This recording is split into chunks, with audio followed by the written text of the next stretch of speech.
Mizo zinga tlangval lak em mai le kho khat mei che thei vek tu chan chin karon chhop chuak dona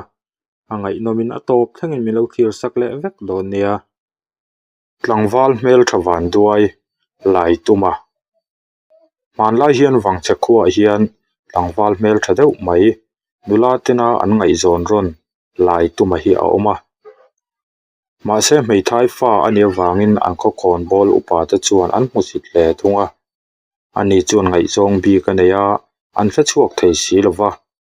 khon bol upa te chuan lal hnena ama thi ka wangot chuan an va hek ta lal chuan an hek na chu lo pomin eng tianga ti nge tha ang ti in upa min pakhat chuan kot chhuat dai kong chung lama sawn thing on ka ka oma ta chuan thut tirin ip khatin fangra a tirila ti chuan hmeichhia tu thlo hum thei rual chin to phot chu fe kal tirila fangra a thlak na mi chu angai zong ani ti kan hre theiang atia an ro re lang chuan an ti ta ma se hmeichhe ho em zong zong a chuan fangra alo om vek mai an lal nu ema le zel an om ta ka chuan an thina rim tlang em tamaya khon bol upa te chuan tha mai a thain an hreta ma se no puidom phangat ania wang le khotual mi ania wang chuan lal chuan tha em chu tilovin a hno chuak chok ta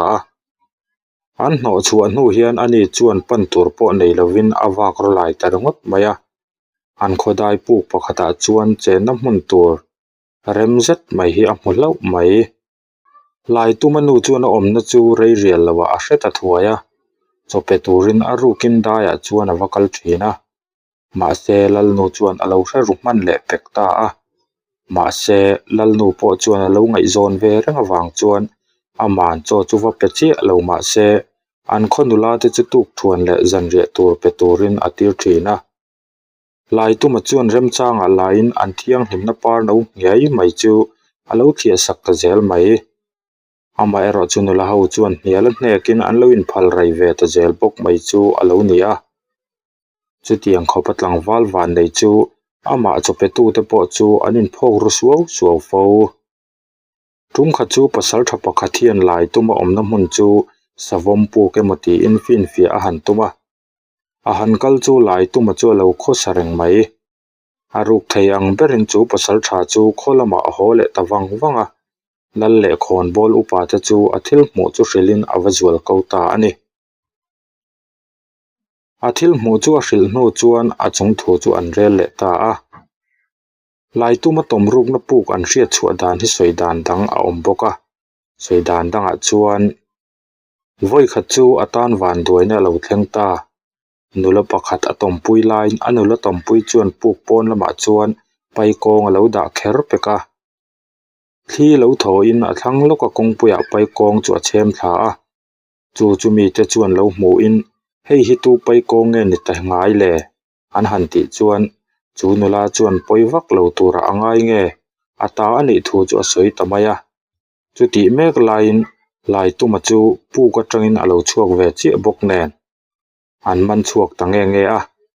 a puk hmenga po lai tuma nula tom puina puk alo ni hlen ta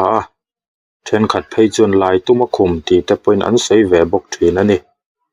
ti chuan tlangwal zong khom vekin ati lum dan tur chuan rel tamaya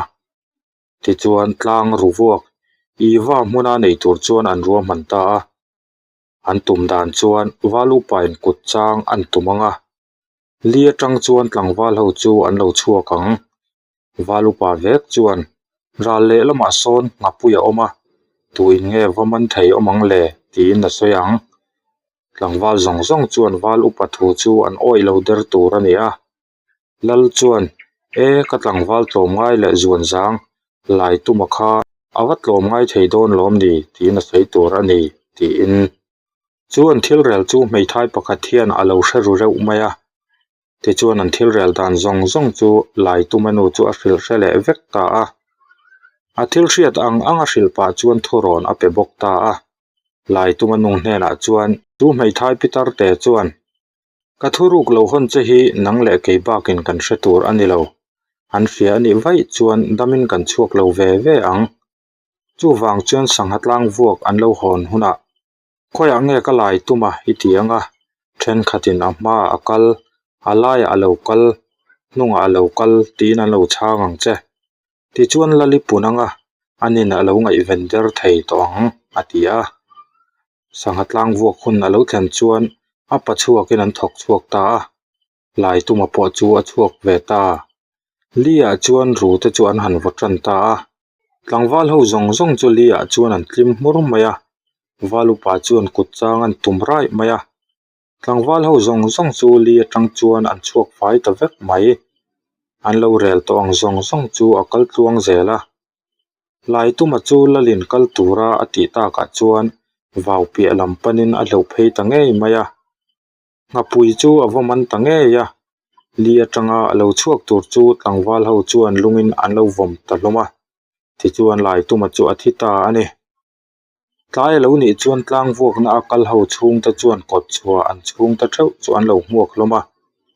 mei thai pitarin sei tura atiang chuan lai tuma omna chen chu alo zot ta zela tlangval lo ho chuan ahma alokal alaya nunga alokal tin an lo chhon ta ngei maya lai tuma nu chu an lal hnen a chuan a han zual ko ta a lal pawh chuan lai tuma chu zok zong turin tlangval ho chu atir liam le ta sung sung ani chutia lai tuma an that ti an hriatin anu le angai zong chongpui chuan phubalak dan tur an ngai tua lai tuma lungphun nan zu an satawak maya lal le upa te sangha tlangvuak na akal te zong zong kha thahnem ngai takin lungphun na akal turin an som veka lungphun ni chuan zubel tam tak ron chhop chuakin zubel monga chuan tur chi khat nam tur an tel veka chu chuan ama that tu an lal le upa ho ba ka mi tam tak an fai hlum zui ve ta an ma ni po khuwa tangin an tlan bo ta wang wang mai ani an ti an den hlum na mun hi va phai le wang che khoin kar omania tun thlengin lai tumali an tia iwa an ti bok tin lai tuma puk hi wang che khodaya mu thein aloma ko chua ro pui fan chuan lungphek pakhata sangalem lian deuh tak i mu thayang chu lai tuma lem nin an soi bok thein ani wang chia hi Mizo nam peng chi khat an nia andal hriat thei masak ber pol chu suak newa ani an khotam wang lai chuan in sanga don a om thin ni in soi ani an ral ven puk po tun thlengin mu thein alom bok